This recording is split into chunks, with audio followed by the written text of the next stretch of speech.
Hey everyone, this is Reddit Family Secrets. Don't forget to like and subscribe. I'd love to know your thoughts about this story and what you think about the characters and their decisions. Share your thoughts in the comments. Enjoy the story. I'm 29M. My, now ex, girlfriend Kendra is 27F. We live together in Raleigh, North Carolina. 2 years together, 8 months sharing a lease, the whole we're building a life vibe. I thought we were solid. Last Thursday at exactly 9:02 p.m., my phone buzzed while I was loading the dishwasher. Kendra, hey babe, I'm at Logan's house. His dad passed away suddenly today. He called me crying and I couldn't just ignore him. Don't be jealous, please. I'll be home late. Logan is her college ex. They dated for almost 3 years, broke up before we met, but he never disappeared. He was always there in the background like a pop-up ad you can't fully close. Random comments on her Instagram. Fire under her selfies. Proud of you on her career posts. The occasional miss your laugh that she'd show me like it was funny. I stared at the message, thumb hovering over the keyboard, trying to be the kind of boyfriend I'd want to date if I were her.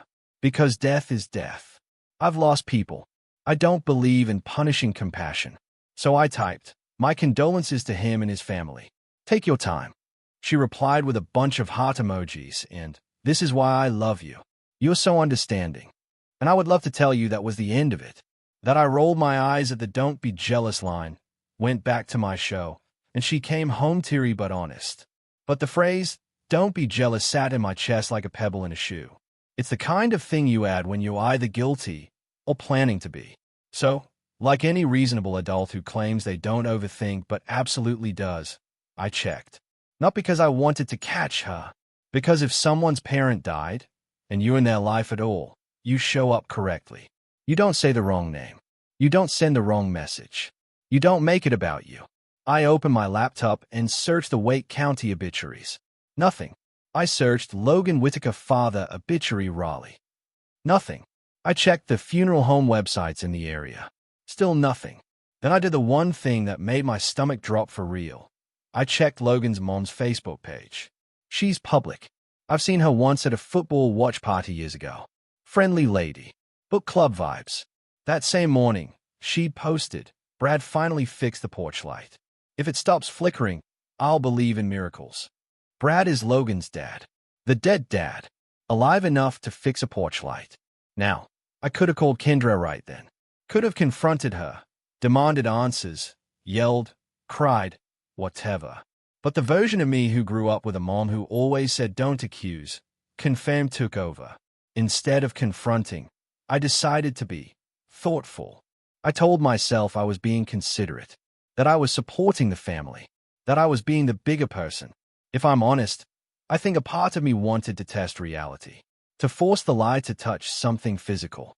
So Friday morning, I called a florist in Raleigh and ordered a big sympathy arrangement. White lilies, greenery, a ribbon that said with deepest sympathies. I had it delivered to Logan's parents' house, addressed to the Whitaker family. I added a note, so sorry for your loss. Thinking of you all. And then I went to work. 2 hours later, my phone started vibrating like it was possessed. Logan called me, then called again, then again. By the time I looked, I had 14 missed calls in under 5 minutes. I let it go to voicemail, because I didn't trust myself not to say something I couldn't unsay. His voicemail was breathless and angry. Dude, what the hell is wrong with you? Why did you send flowers to my parents? My dad answered the door. He thought somebody was messing with him. My mom is crying. You need to call me back right now. I sat at my desk staring at the transcription like it was a foreign language. My hands went cold, because it wasn't just that Kendra lied. It was that she lied about death. She used death like a doorstop, like a prop. I texted Logan instead of calling because I wanted everything in writing. Me, Kendra told me your dad passed away. I was trying to be respectful. Is he okay? There was a long pause. So long I started to wonder if he was talking to his parents. Then, Logan, my dad is alive. He's at the kitchen table drinking sweet tea and asking if he needs to update his will. Me, then why would she say that? No response for a while. Then, Logan, I don't know. I need to call you. Me, text is fine. Another pause. Logan, this is going to be messy. And that was the moment my brain stopped defending her. Kendra called me about 20 minutes later. Her voice was shaky, like she'd been practicing shaky. Hey, babe. I said, calm in a way that surprised even me. Did Logan's dad die? A beat. A swallow. So, okay. There's been a mix-up. A mix-up, I repeated. It wasn't his dad, she said quickly. It was, his stepdad's brother. Like, his uncle. A great-uncle. He was really close to him. Okay, I said, even calmer. What was his name? Silence. Kendra, I said softly. What was the name of the man who died? Robert, she blurted. Cool. Which funeral home is handling it? I'll send flowers there instead. No, don't, she said too fast. That's not necessary. Why not? Because if someone died, flowers are normal. Respectful. Easy. Unless the flowers would expose that nobody died. She stammered. I don't want you involved. Involved? I repeated. I'm already involved. I sent flowers to a man you said was dead. He opened his own door. She started crying immediately, like a switch flipped. You're being so intense, she sobbed. Why are you interrogating me? God, this is why I didn't want to tell you. I didn't raise my voice. I didn't insult her. I just said the truth. Kendra, come home. We're talking in person. I am home, she whispered. That made my chest go tight, because I was still at work, which meant she'd been home while I was spiraling, while Logan's parents were receiving sympathy flowers for a death that didn't happen, while she was deciding which lie to tell next. I left work early. When I walked into our apartment, she was pacing in the living room in leggings and an oversized sweatshirt, like she'd been anxiously waiting for a package, not for consequences. She ran up to me and tried to hug me. I stepped back. Her face crumpled. Evan, she said. Not Evan. That wasn't my name. My name is Nathan. When you've been with someone 2 years, you don't accidentally call them the wrong name. Not unless another name has been in your mouth recently. What did you just call me? I asked. Her eyes flickered. Nate. I meant Nate. I nodded slowly. Okay, tell me where you were last night. She wiped her cheeks. I wasn't at Logan's. No kidding. I was at a bachelorette party, she said, like she'd decided that lie earlier and stuck a bow on it. I actually laughed. A sharp, surprise sound. Kendra, I went to Chloe's wedding. 2 years ago. I danced with her grandma. Which bachelorette party were you at? Her mouth opened and closed. You don't know her, she said. I'll try you, I replied. She burst into louder tears, angry tears now. Why are you doing this? You're being controlling. That word, controlling, hit like a slap because it's the word you use when you want to make someone defending reality feel like abuse. I took a breath. Kendra, you lied about death. Tell me the truth. Her shoulders sagged. I knew you'd freak out if I told you I was seeing Logan, she whispered. There it was. So you were at his house. It wasn't like that, she insisted quickly. We were just talking. Closure. He's been struggling. He needed someone. You could have said that, I replied. You could have said, I'm meeting Logan for closure. You didn't have to kill a man to do it. I panicked, she said, like panic is a magic eraser. I looked at her and realized something quiet and awful. She wasn't ashamed that she lied. She was annoyed that the lie didn't work. Were you intimate with him? I asked. Her silence answered before her mouth did. Kendra, I said, voice low, were you intimate with him? She shook her head too fast. No, but her eyes did that thing where they don't land anywhere. Pack a bag, I said. You need to leave. Her head snapped up. What? Nate, come on. It was just a stupid lie. A stupid lie is traffic was bad. Not someone's father died. She stepped closer, hands out like she wanted to grab me emotionally. You ending 2 years over one misunderstanding. I stared at her. This wasn't a misunderstanding. This was manipulation. She turned angry again. Fine, she spat. If you're going to act like this, then maybe I should be with someone who actually understands me. Then she stormed into the bedroom and started yanking drawers open like she was performing heartbreak. She left with a suitcase, still crying, and slammed the door so hard our framed photos rattled. That night she texted me 60-something times. "I'm sorry. You're so cold. I hate you. Please answer. You're ruining everything. I was just trying to spare your feelings. Logan treats me better anyway." I didn't respond, because I didn't know yet that the truth was about to show up with screenshots. I woke up Saturday morning to an Instagram DM from a woman I didn't know. "Hi, you don't know me, but I think we need to talk. I'm Logan's girlfriend." Her name was Marissa.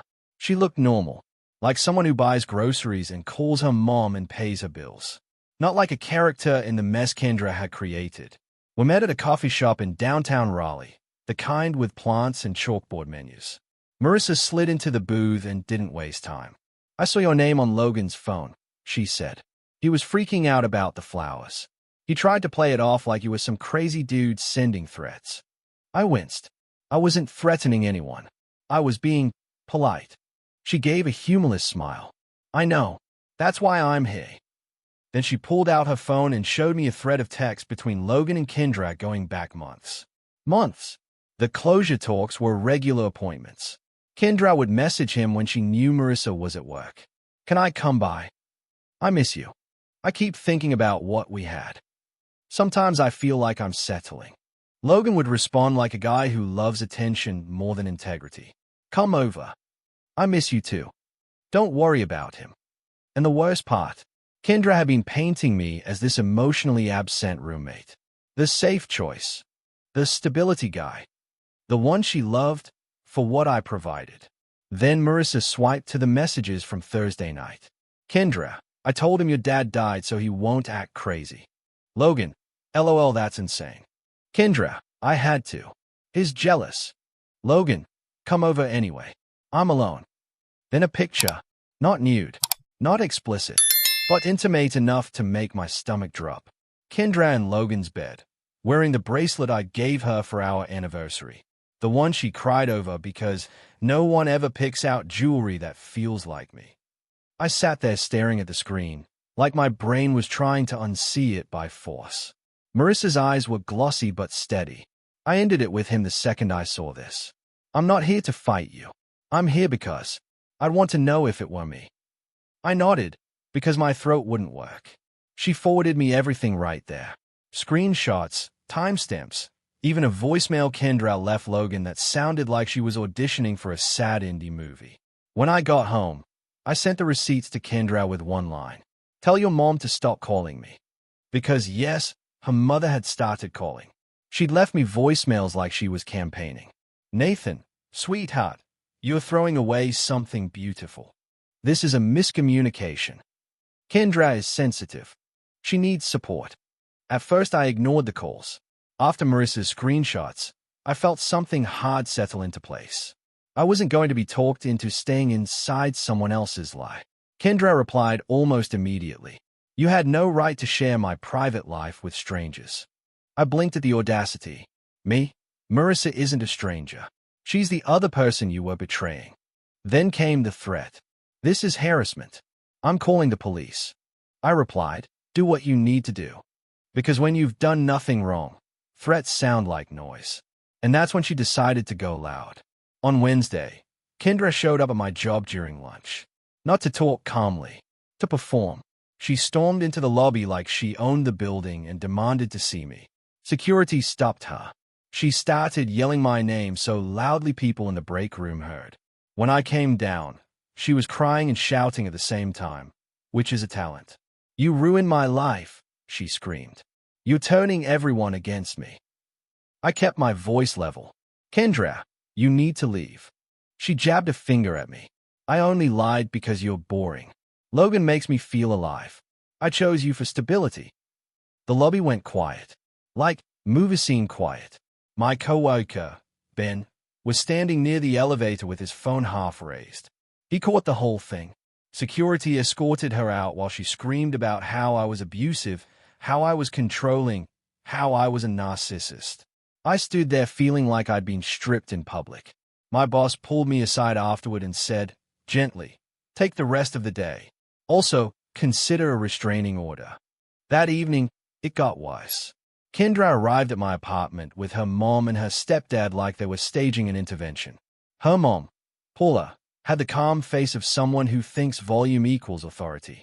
Her stepdad, Rick, stood behind her like backup. Paula started immediately. Nathan, relationships require forgiveness. I didn't invite them in. I stood in the doorway. We're not in a relationship, I said. She cheated. Kendra sniffed dramatically. We were just talking. I held up my phone. Marissa has screenshots. Rick stepped forward. What happens between a man and a woman is private. I nodded. Then keep it private. Don't bring it to my home. Paula switched tactics fast. Kendra has been depressed. She's not herself. She needs help, not abandonment. Kendra nodded like she'd been waiting for that line. Yes, I'm sick. I need support. And here's the thing. I believe mental health is real. But mental health is not a permission slip to destroy people and then demand they applaud your healing journey. Get help, I said. But not hey. Rick's jaw tightened. You're throwing away 2 years over a mistake. Be a man. I met his eyes. A man doesn't stay with someone who lies about death and cheats. They refuse to leave. So I did the one thing I never thought I'd do in a relationship situation. I called the police. When the officers arrived, Kendra tried to claim I was holding her belongings hostage. I showed them the text where she admitted she took everything she wanted when she left. The cops told them to leave or risk trespassing charges. As they walked away, Paula shouted, "You'll regret this when you're alone forever." Kendra added, "Nobody else will put up with your boring ass."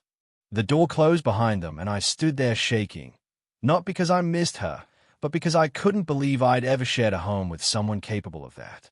Then her social media campaign started.